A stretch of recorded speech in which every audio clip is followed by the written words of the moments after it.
Many players at the recreational level, especially 3.0, 3.5, so intermediate range, but also to advanced intermediate, they're struggling with the moon ballers or pushers, or how I like to call them, givers of no pace. The reason for that is really that at those levels, the players don't have the tools yet or are not able to use them consistently to beat somebody who basically never misses. So in this video, I'm going to give you the essential drills to beat the moon baller, pusher, giver of no pace. So quick recap. What is a moon baller? It's somebody who's basically very happy to just hit every single ball high with no pace, oftentimes right through the middle. You're going to want to do things to end the point. And if you're not willing to play 40 ball rallies every single time, that is usually when things break down for 3.0, 3.5 players. Lots of players are trying to out-hit, overpower their opponent, who's really happy to just use that pace to just lollygag the ball back over. And of course, you're then starting to make more errors, and that's exactly what the giver of no pace wants. You will have to do something that gets them out of the rhythm, that forces them to do something that they don't want to do. And you can do that, of course, with pace, but you also need a couple of other tools. And I guarantee you, you will still lose a few matches. But in the long run, you will really leapfrog these people because they are not adding anything onto their game. And that's really the reason why there are way fewer moonballers, if any, at a 4.5, 5.0 level, at an advanced level, because the opponents then, of course, know how to dismantle that game style. And I would suggest that you're treating the drills that I'm showing you as an investment in your future, because you will need them if you want to make that leap from 3.0, 3.5 to then 4.0 and higher. Regardless of whatever else I'm showing you in this video, adding to your repertoire in more aggressive ways, you will have to be able to drop back. You will have to be able to play longer rallies, like it or not, because you have to wait, of course, for the right opportunities to use the other tools. And when you're dropping back, what you're trying to do is really, you're trying to keep the ball in your strike zone, below shoulder and above hip. Because if you're not moving back, this happens. And you're simply losing control of the ball. When the ball is above your strike zone, if it's above your shoulder, doesn't matter who you are, you're not going to be able to control that ball. So make sure that you work on the dropping back just as much as on any of the other drills. And it doesn't mean that just because you're being pushed back and you are in a more passive court position, that you're just also kind of just lobbing the ball back. You can hit those balls extremely aggressively. If you can manage to hit the ball high and heavy with a lot of rotation, with a lot of topspin, you're basically trying to do to them what they're doing to you. You try to push them away from the baseline to get the ball out of their strike zone, and that just might earn you that shorter ball that is way easier to attack than anything back here.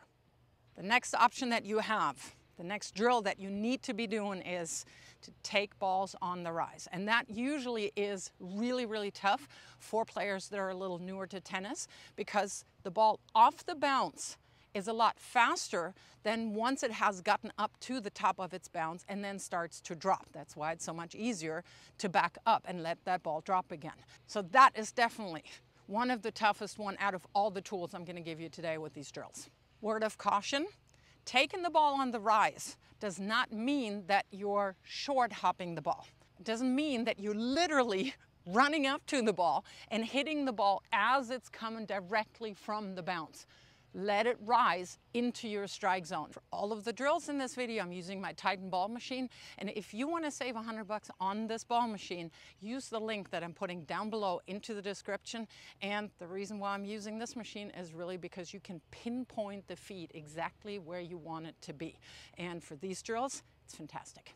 So instead of dropping back, I'm now having to burst up to the ball and try to hit it above hip, below shoulder. Oh, that was terrible.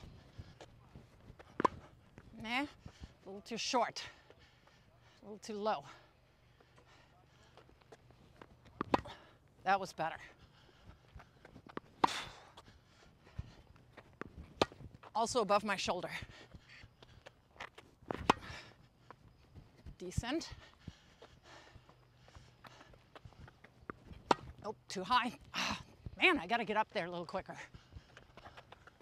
Now I can let it rise. That was better. And you may have noticed that I predominantly went cross court, lowest part of the net, deeper part of the court, because it is a higher risk ball. You may have also noticed that after hitting this ball, when I take it on the rise and I make it, that I'm really in absolute no woman's land here.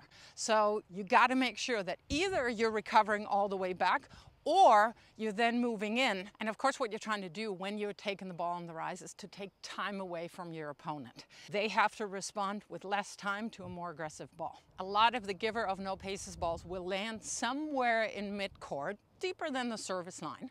And another option that you have, actually two options that you have, is to take the ball out of the air in different variations. One is to take a swing volley, which is a lot more aggressive. Other option is you just hit a regular high volley. And that I would almost use a little bit more as a transition volley because it is difficult to put that away. Don't even try that. Try to hit that ball deep, come on in behind it and get a better second volley position.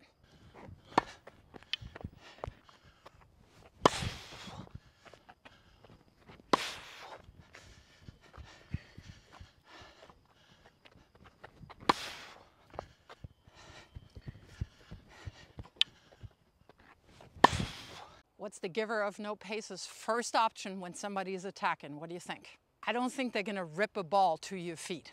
They're most likely going to lob. So here's what you want to do after you hit your transition volley. Don't overclose.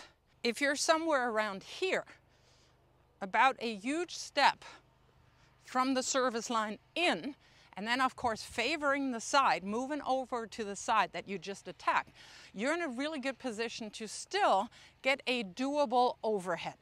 Yep, and you guessed it. Guess what the next drill is? Overheads. They will lob, I guarantee you that.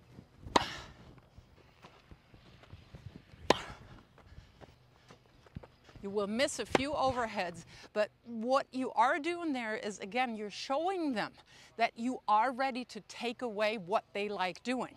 So even if you miss a ball, that's perfectly fine. Invest in the future, next game, whatever it is, and maybe then they have to actually go to your feet because they don't see any room open behind you. So it's always, always, always think about ahead a little bit. Now that I sufficiently scared you that every single ball is coming high through the middle and slow, I'm gonna throw that out. You will get chances for regular paced, regular height balls. And especially if you have a little bit of a shorter ball that has an angle that they're playing, don't forget your drop shots. Most givers of no pace are really great at doing this, running from here to here, laterally and back. But coming in is probably not something that they like a whole lot. So drop shots are a fantastic way to draw them in. Bonus tip, use some serve and volley. Throw it in every now and then. Even if you have no idea what's happening, they will not know what's going on because they're so used to returning straight through the middle, probably starting the ball off very high, very slow. If you can sneak in behind your serve and just take a ball out of the air. Again, it's all about sending a message that they cannot start the point out the way that they want to and that they're used to. I would suggest that you're doing each of these options as separate drills, but then of course you want to throw it all together. So let's see how that goes.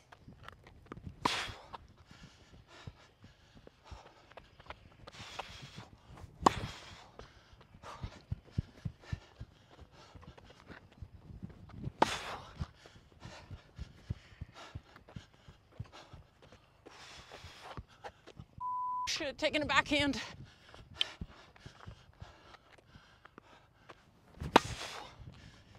Now again, the key to beating a moonballer is patience and knowing when to use which of all these tools. And once you're starting to really have them come together on court, it becomes a joy to breaking down the moonballer, a giver of no pace. And if you want to learn more about this ball machine, go ahead and check out this video.